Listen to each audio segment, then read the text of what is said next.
In this lesson, we're going to start talking about expressions and how to evaluate them. But first, let's just talk about expressions and what type of expressions there are. So an expression is any mathematical operation without an equal sign. And there are two different types of expressions. One is called a numerical expression. A numerical expression is an expression containing only constants, powers, and operations. So basically just numbers. Where an algebraic expression is an expression containing constants, powers, variables, coefficients, and operations. So the big one being the variables. So you can see the word algebraic has the word algebra in it, meaning we're using letters in math. So the difference between the two different types of expressions are, well, one has letters and one doesn't. So let's go ahead and take a look at this expression here at the bottom. This is an algebraic expression in negative 3x plus 4y plus 12. What we want to do here is we want to talk about the terminology that's associated with this expression. So you can see that the number 12 is called a constant. This is just a plain old number without any letters attached. Then we have the term coefficient. The coefficient is a number multiplied by a variable. So it's the number that stands directly to the left of the variable. In our case, we have negative 3 here. Negative 3 is the coefficient of x. Then, of course, we have the word variable, which we've been talking about throughout the unit. This is just a letter or a symbol representing one or more numbers. So in our case, the variable, we have variables x. We also have variable y in this case. And then the last piece of information here is term. A term is a number, a variable, a product, or quotient, not a sum or difference. So something like this, 4y. That right there is a term. So looking up at this example, we actually have 3 terms. We have negative 3x, 4y, and 12. All right, now that we know the terminology, let's go ahead and see if we can answer these questions regarding this expression. So it says, use the expression to answer the questions. Now, before I begin this problem, I do have a little tool that might help you answer these questions a little bit more efficiently. And here's what I like to do. When I have an algebraic expression like this, I like to put little lines right after all of the variables that I see. So I'm going to go ahead and I'm going to put a line right here, a line right here, and a line right here.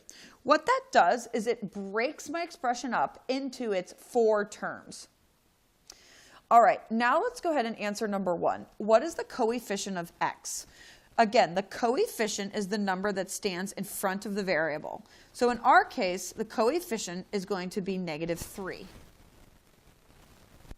What is the coefficient of the y? All right, well, the coefficient of the y is the number that's standing in front of the y. In our case, can you see that it's a positive 6 because of the operation in front? So that coefficient of y is going to be positive 6. Number 3, what is the coefficient of z? Well, this is why I like to put the little lines there, because it's really helpful to see that the coefficient in front of the z is negative 3. Negative 3 and positive 3 are 2 completely different numbers, so we want to make sure that we write it down accurately. This coefficient is going to be negative 3. Number 4 here, what are the variables in the expressions? Well, the variables here, you can see, are going to be our x, y, and z. And this is how I'm going to write it, x, comma, y, comma, z. And the reason I wrote it with commas is because if I wrote it as x, y, z, well, that actually represents a term all in itself. So you always want to have your commas in between, breaking the variables up. All right, number 5, what is the constant in the expression? All right, the constant. Again, the constant is just the number that stands alone by itself. So in our case, the only constant in this example is at the very tail end, negative 12. And you can see that I also included that negative out front. So negative 12 is my constant.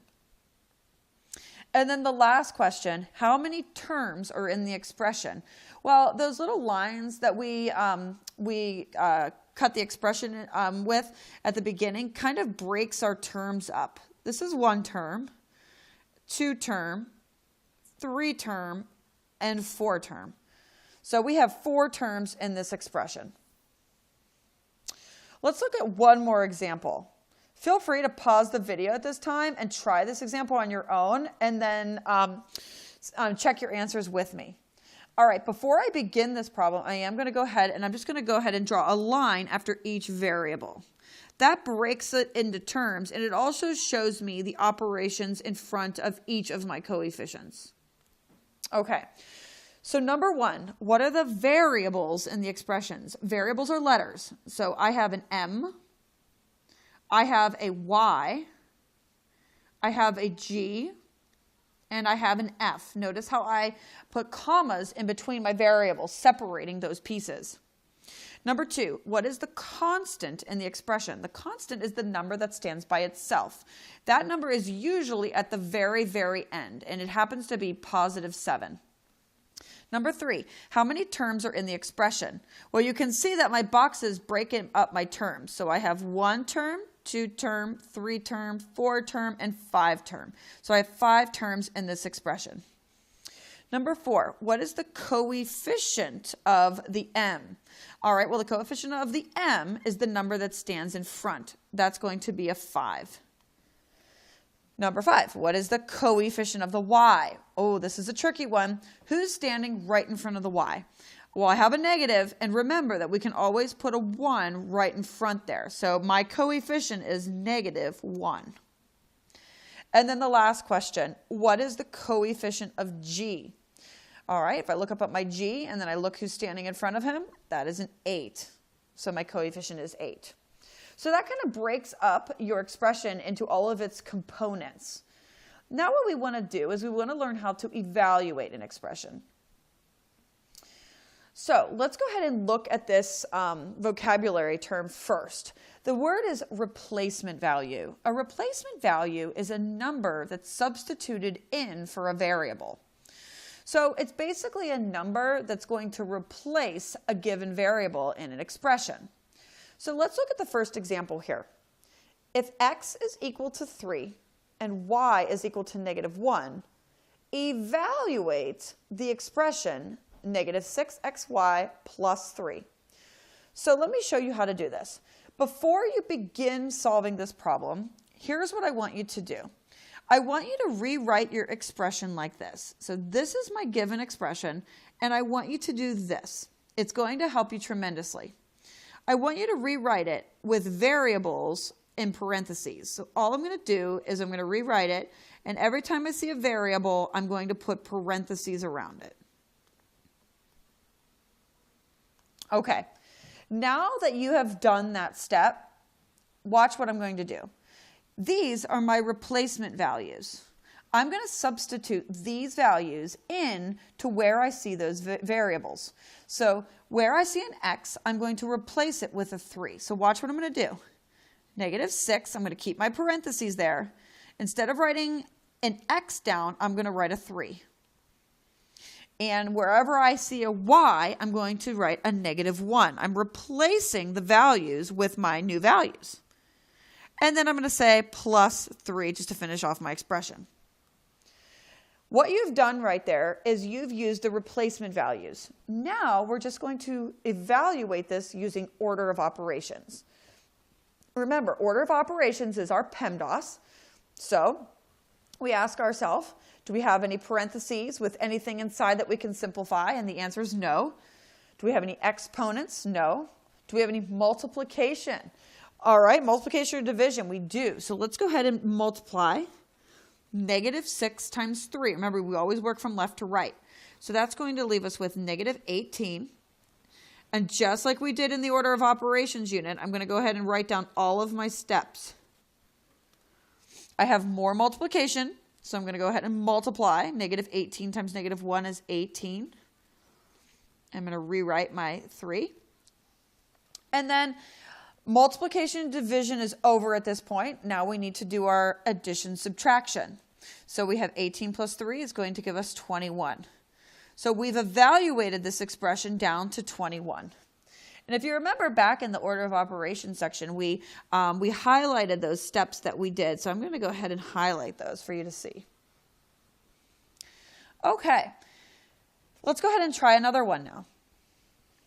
If x is equal to -2 and y is equal to 5, evaluate -5x minus 3y. All right, the first step is to take our expression and put it in parentheses.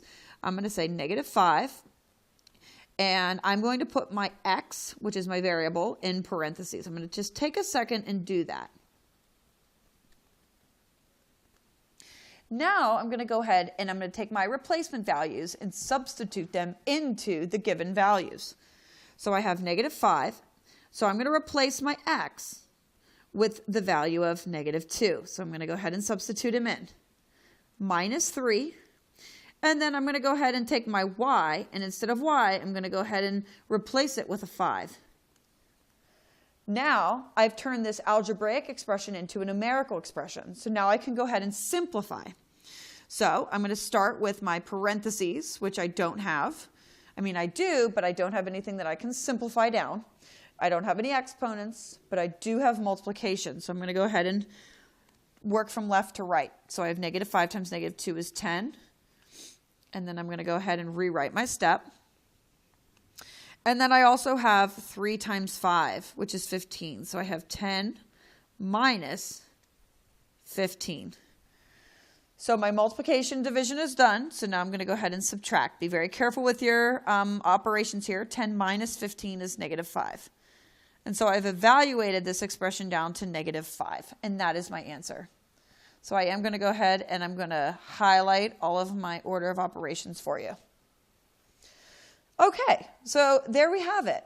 There is our evaluating expressions. Let's go ahead and try 2 more examples.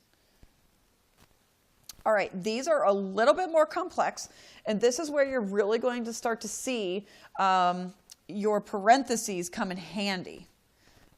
All right, our first example here. Let's go ahead and take our expression, and let's go ahead and rewrite it with parentheses.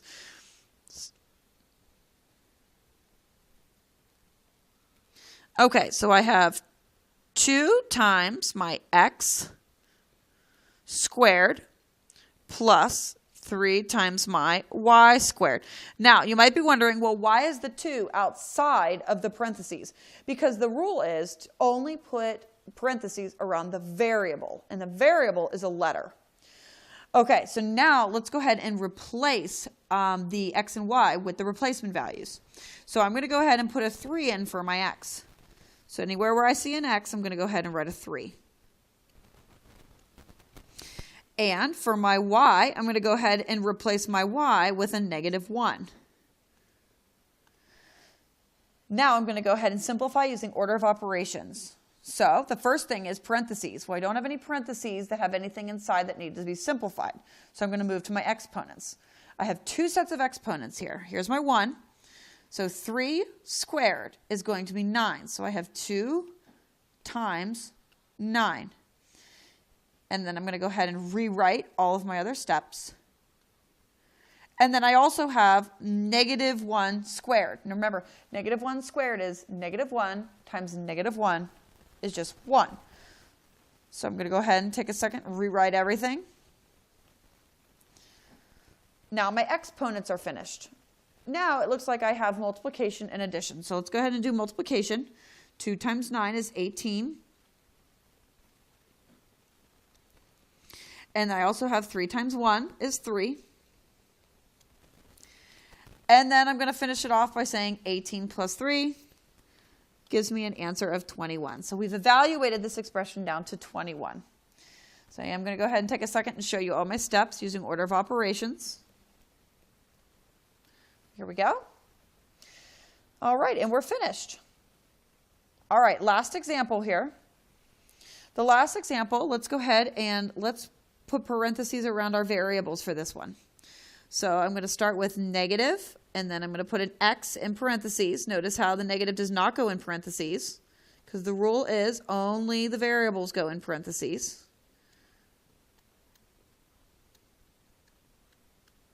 Okay. Now let's go ahead and replace the variables with our replacement values. So for the x, I'm going to go ahead and put a -2 in there. So be very careful here. Negative, and then my x is going to be -2.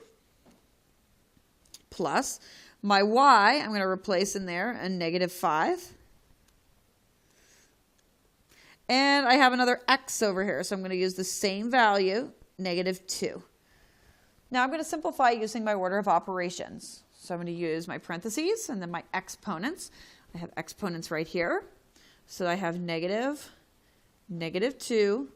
-5 squared is 25. So I'm going to say 25 plus 25. Rewrite everything.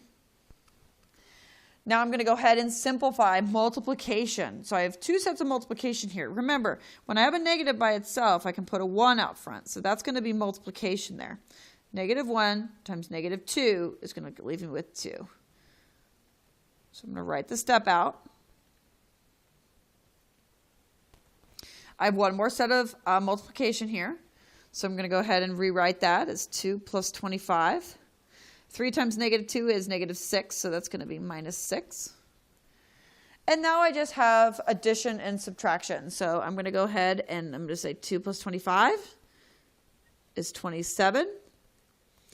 And then I'm going to finish it off to give me 21. A lot of answers of 21 in this example, or in this lesson. All right, I'm going to go ahead and underline my order of operations for you to see. All right, and that brings us to the end of evaluating expressions.